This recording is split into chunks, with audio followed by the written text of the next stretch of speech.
Merci, bonjour à toutes et à tous. Alors, je vais vous présenter les apports de l'activité physique et de la nutrition, mais d'un point de vue psychologique, c'est-à-dire quels sont les freins et les facteurs favorisants de telles activités pour votre bien-être, à la fois émotionnel et psychologique.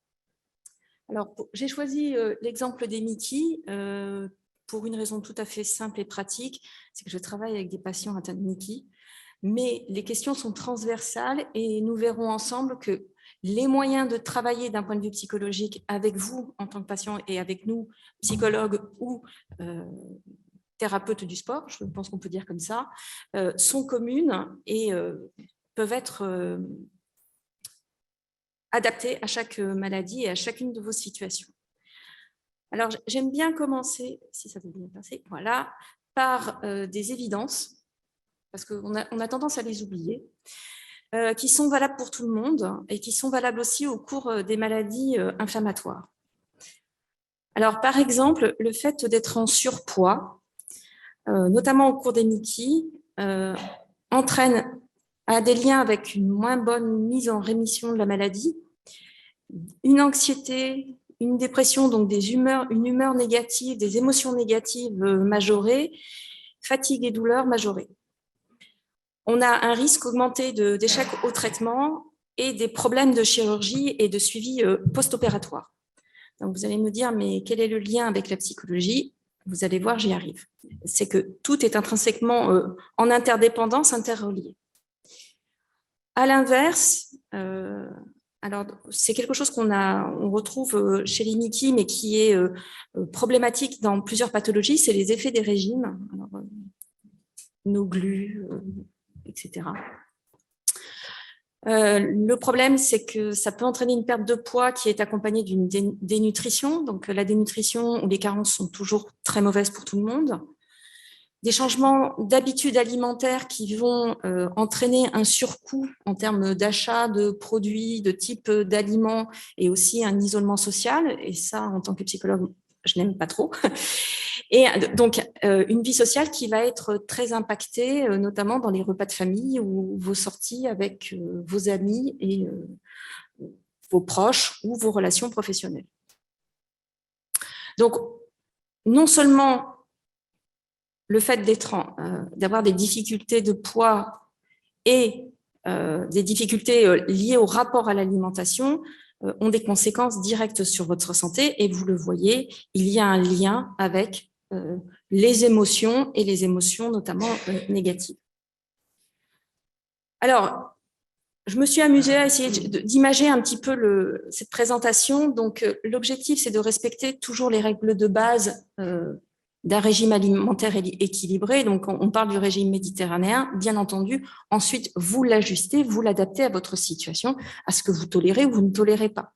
Mais l'idée, c'est, en tout cas pour les patients qui ont une Mickey, d'avoir un régime non restrictif ou au plus normal possible.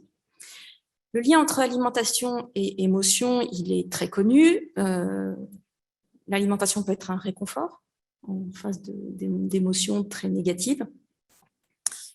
Et la restriction peut entraîner des troubles du comportement alimentaire avec des restrictions qui vont être très dommageables à la fois pour la santé physique, mais aussi pour la santé mentale. Et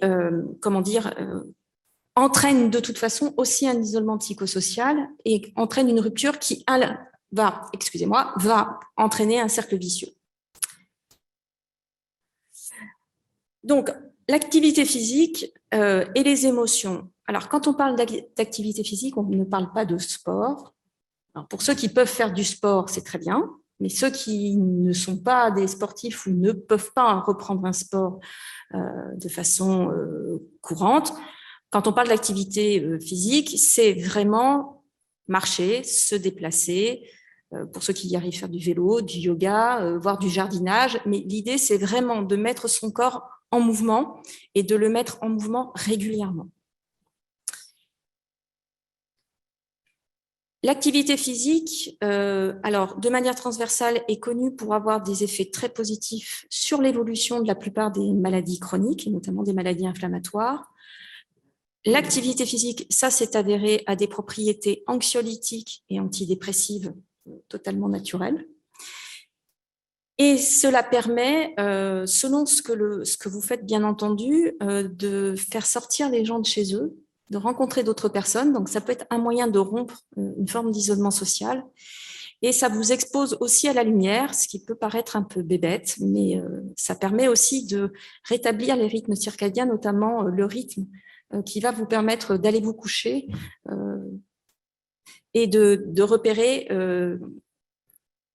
de retrouver une alimentation, enfin un régime, un rythme de vie qui soit bienfaisant pour vous. Alors, j'ai choisi 3 images pour vous parler de l'activité physique quand on est atteint d'une maladie chronique.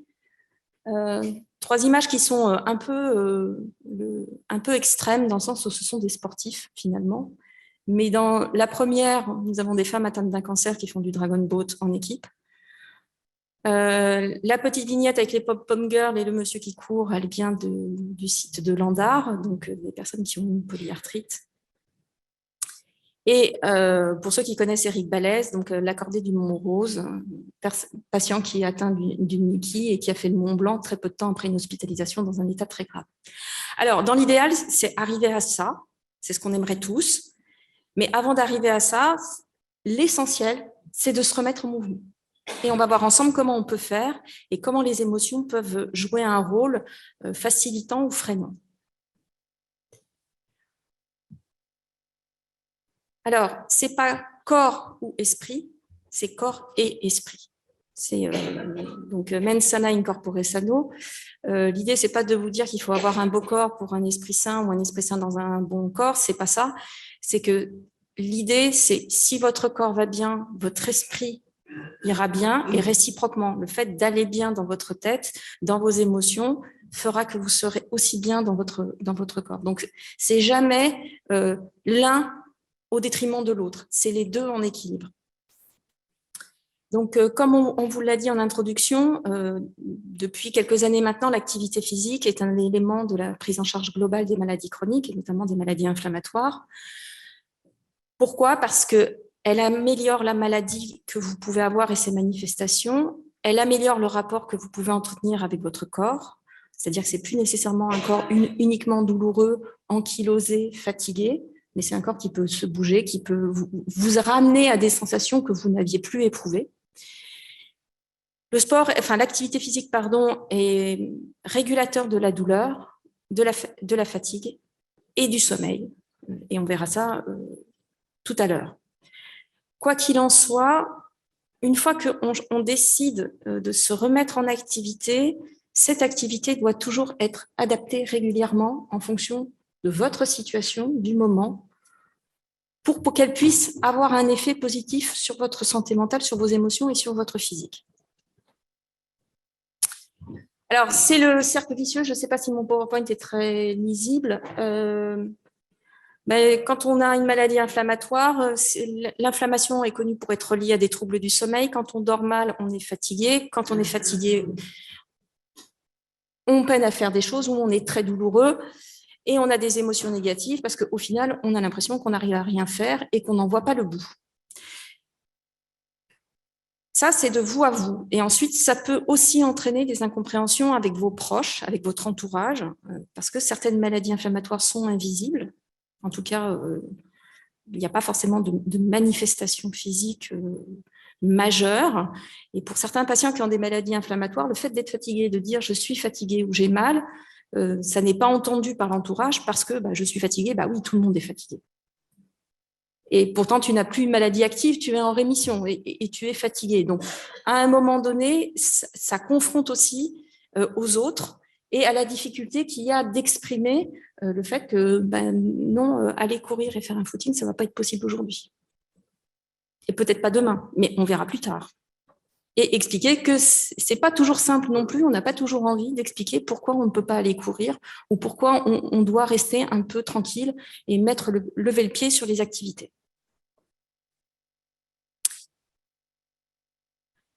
Le problème, c'est que plus les personnes s'isolent, plus elles ont des émotions négatives liées à l'inflammation, aux douleurs ou à la fatigue. Ça augmente le risque de troubles dépressifs par 3, notamment donc, dans la maladie de Crohn notamment. Bien entendu, quand on est en période de poussée, l'humeur dépressive, elle augmente à 40%. Et le problème, c'est que le fait d'avoir des troubles du type dépressif augmente le risque d'une rechute de votre maladie inflammatoire. Et là où le cercle devient infernal, c'est que le fait d'avoir des troubles du sommeil persistants liés à potentiellement votre maladie inflammatoire, en tant que conséquence de la maladie inflammatoire, peut entraîner chez les patients un risque de dépression. Et réciproquement, quand on va mieux physiquement, moralement aussi, mais qu'on a encore des troubles du sommeil, c'est-à-dire qu'on ne dort pas très très bien, on a un risque de voir son humeur, d'avoir des émotions négatives qui vont réapparaître, alors que physiquement, on va globalement mieux. Donc, vous voyez que c'est c'est vraiment un cercle vicieux, c'est un serpent qui se mord la queue, et on va voir que l'alimentation et l'activité physique, alors je ne vais pas rentrer dans les détails, parce qu'il y a des gens bien plus compétents que moi pour vous en parler ce matin, mais le fait de faire une activité physique et d'avoir une alimentation à peu près adaptée, eh bien, ça joue sur les émotions négatives, donc les facteurs psychologiques, bien entendu sur votre qualité de vie et votre mode de vie, et bien entendu, ça vient compléter, améliorer un état nutritionnel qui peut être un peu compliqué. Alors, je vais à nouveau enfoncer des portes ouvertes, mais qui sont toutes scientifiquement vraies. Pourquoi l'activité physique, on vous la propose et on vous la soumet un petit peu avec insistance, notamment ce matin. Alors, d'une part, parce que c'est bio. Alors, c'est pas que je suis une bio-fana, mais au moins, c'est une prise en charge qui n'entraînera pas d'accoutumance a priori. Il n'y aura pas d'effet secondaire majeur ou trop délétère pour votre santé. Donc, en termes de traitement, en tout cas, ça vous évite les psychotropes. C'est plutôt pas mal. C'est sans ordonnance, donc on peut effectivement l'APA peut être prescrite, mais l'activité telle qu'on en parle là, vous la faites quand vous voulez, à votre rythme. Ça lutte contre le stress, ça chasse un peu les idées noires, ça évite de se sentir nul. Et puis, ça rompt l'isolement social, chose que j'ai déjà dite tout à l'heure. La difficulté, c'est qu'avec l'activité physique, on sait que l'activité physique favorise la prise en charge des troubles du sommeil, régule les troubles du sommeil, mais quelquefois, quand vous faites une activité physique le soir, ou trop intense pour vous, vous pouvez avoir des difficultés d'endormissement. C'est un grand classique. Il faut juste décaler la séance plus tôt dans la journée, justement pour pouvoir dormir la nuit. Donc, l'idée, c'est que quand on initie une activité physique, il ne faut pas que cette idée de faire de l'activité physique soit une situation stressante. Et stressante aussi bien pour votre corps que pour votre esprit. Si ça devient une contrainte, faut que je me bouge, comment je vais me bouger? Et puis, vous anticipez que vous allez être en difficulté, que ça ne va pas être agréable, c'est une situation de stress. Donc, vous rajoutez du stress à du stress, ça n'a pas ou peu d'intérêt, en fait. Il faut que l'activité que vous choisissez soit une activité qui vous fasse plaisir, qui soit agréable et facile, en tout cas au départ.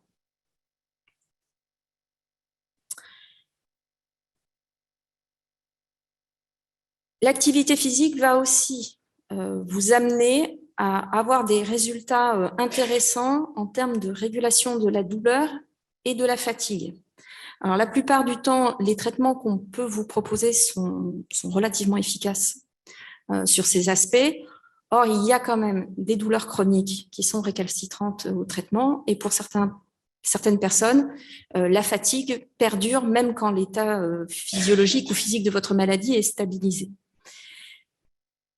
L'enjeu, c'est d'avoir une meilleure qualité de vie avec ces symptômes qui perdurent, donc douleur et fatigue chronique, et l'activité physique améliore ostensiblement ce rapport bénéfice-coût et notamment le handicap qu'entraîne la fatigue et la douleur.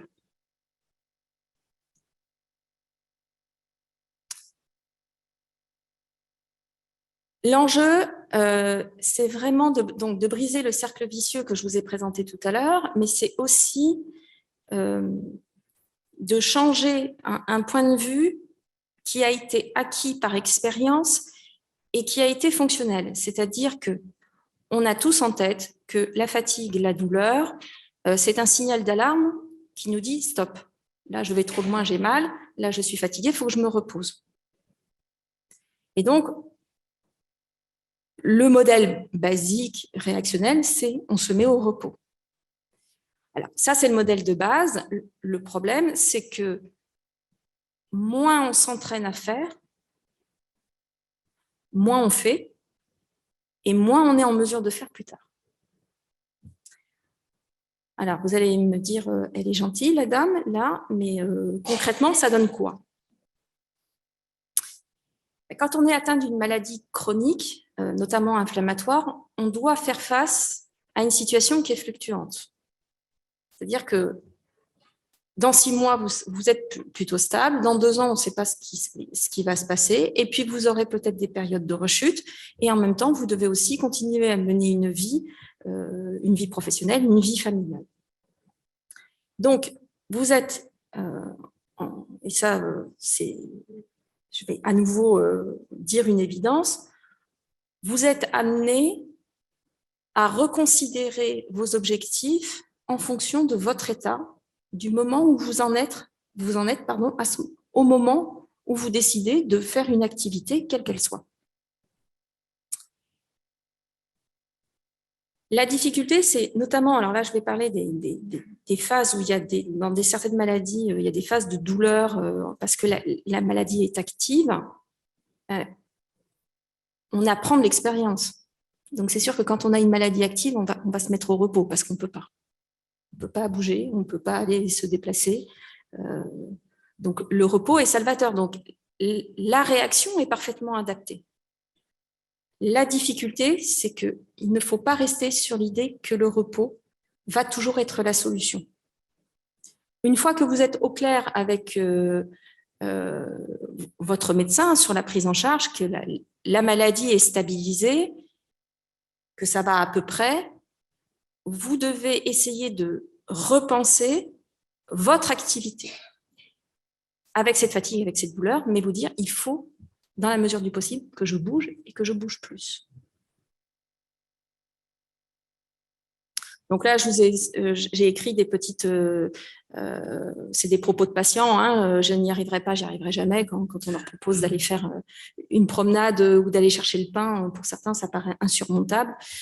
Si la douleur et la fatigue persistent, c'est parce que je suis malade. Oui, possiblement, mais peut-être que votre maladie, elle est stabilisée. La douleur et la fatigue restent, mais peut-être que ça n'entrave pas tant que ça, autant que ce que vous pouvez imaginer vos activités. Pour certains aussi, c'est je n'arrive pas à sortir, faire une promenade, et en plus, ça ne sert à rien. Bah oui, je sors de chez moi, je reviens, j'ai toujours aussi mal, j'ai toujours je ne vois pas l'intérêt. Voilà, tout simplement. Et ça, c'est très souvent au début, quand on propose l'activité physique, c'est les premiers freins que l'on a et que l'on entend.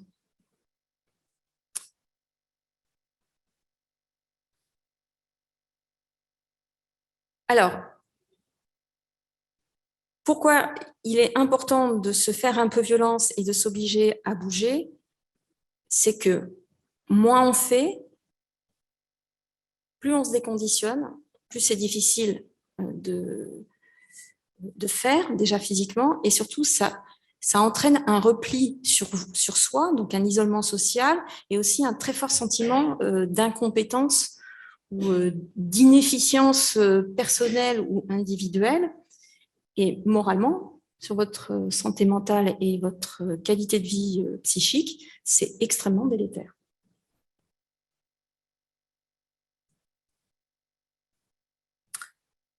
Alors, si on sait qu'on a une maladie chronique et qu'en plus on a un fond douloureux et douloureux, fatigué,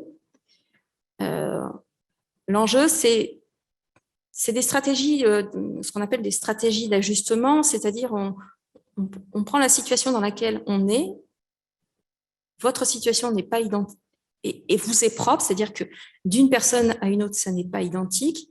Donc, ce qu'on va vous dire, ce sont des données générales qui marchent, mais ensuite, c'est à vous de trouver le moyen, la façon, les ressources pour y arriver, pour que ça soit tenable et faisable. Autrement dit, la mise en application, il n'y a que vous qui sachiez ce que vous avez envie de faire, à quelle fréquence vous avez envie de le faire et pouvez le faire, et comment vous pouvez le faire.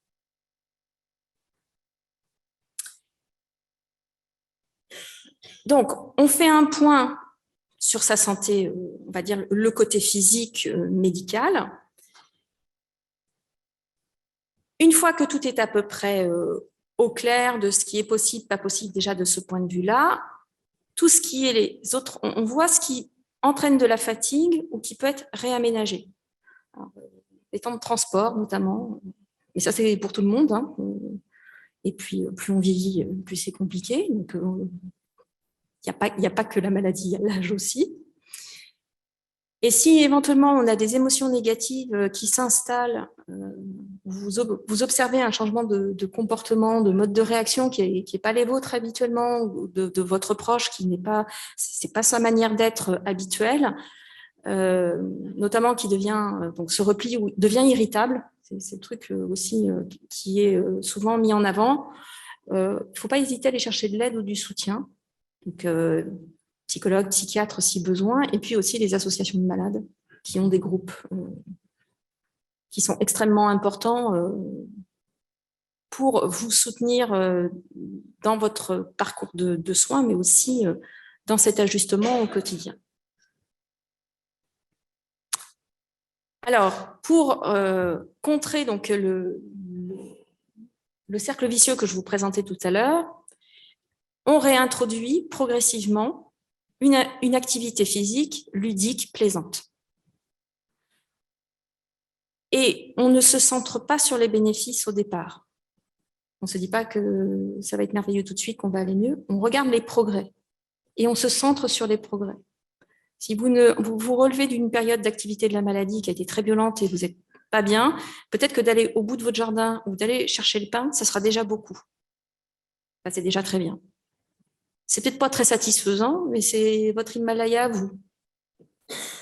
Ça paraît, dit comme ça paraît dérisoire, mais c'est ça l'extrêmement important parce que vous faites ça lundi, mardi, vous y retournez. Peut-être que ça sera moins dur.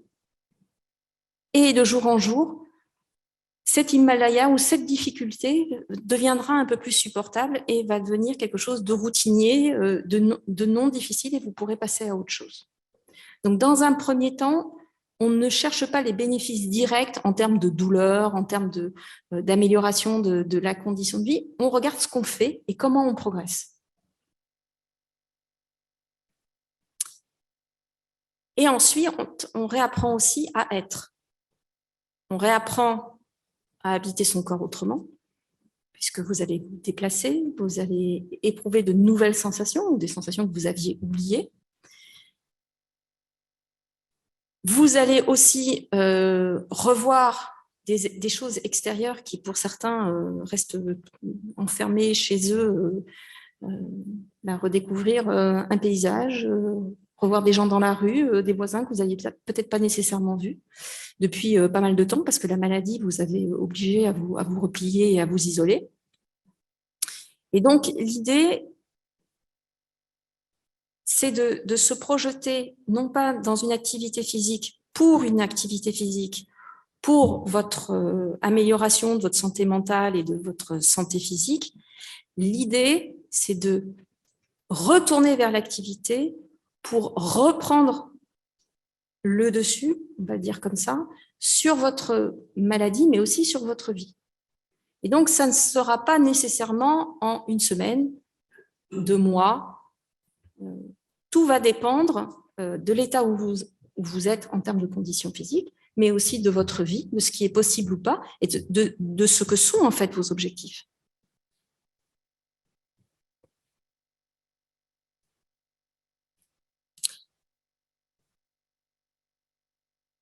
Donc, qui va piano va sano, on va lentement mais sûrement, c'est-à-dire que vaut mieux y aller progressivement, mais tenir, plutôt que de commencer vite et fort et s'effondrer. On essaye de se repérer sur la durée et l'intensité de l'activité. Si aller chercher votre baguette de pain, c'est déjà compliqué, on va pas commencer à envisager de faire le tour du parc. C'est très bête dit comme ça, mais c'est des raisonnements de bon sens qui vous permettent aussi de repérer la durée et l'intensité de l'effort physique que vous êtes en train de faire et à quel moment vous pouvez passer à autre chose. Et l'objectif, c'est aussi d'être régulier. Donc, ce n'est pas toujours très agréable, on n'a pas toujours envie. Hein. Mais vaut mieux faire plusieurs fois par semaine qu'une fois longtemps et se faire mal. Pour les activités, l'activité physique, pour qu'elle ait un effet anxiolytique et antidépressive, c'est globalement 3 sorties de 20 minutes par semaine. Donc, mais comme toute activité, à un certain moment, ça sera désagréable, ça sera frustrant, comme tout le reste. Mais l'idée, c'est de s'y tenir.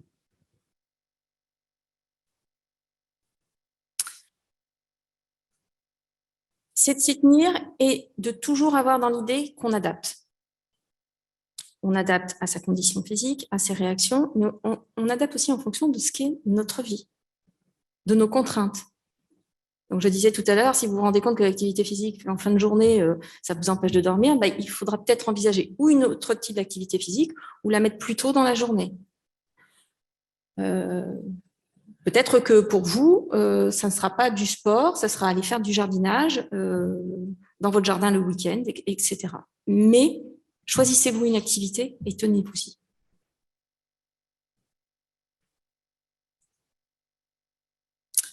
Donc, en conclusion, on bouge à son rythme. Donc, je trouvais la grenouille plutôt sympa parce qu'elle est plutôt assise, mais elle fait des assoupissements. Donc, ça peut être très souple. C'est pas du sport au sens, je ne veux pas faire un marathon ou du dragon boat comme je vous ai présenté tout à l'heure. Et manger équilibré et à plusieurs parce que ça recrée du lien social et ça permet aussi que tout le monde participe. Certains patients qui ont des Mickey, notamment, ont énormément de mal, ont des difficultés à aller au restaurant ou à organiser des repas de famille en raison de leur difficulté à manger certains aliments ou autres. Et le fait que d'organiser un repas de famille, c'est épuisant. Certains ont trouvé des solutions qui sont toutes bêtes, mais il fallait y penser. C'est de dire, plutôt que de faire un repas le soir, je fais un super goûter, quand notamment il y a des enfants. Donc, à 16h, c'est plutôt brunch avec goûter et chacun amène un gâteau, amène quelque chose. Ou certains repas, un amène l'entrée, l'autre amène le plat de résistance, etc. Et ça permet à la fois d'être dans quelque chose du partage et du convivial et tout le monde apprécie et s'y retrouve. Et c'est ça aussi qui va participer à votre bien-être et à votre santé mentale et à votre bien-être physique. Je vous remercie de votre attention.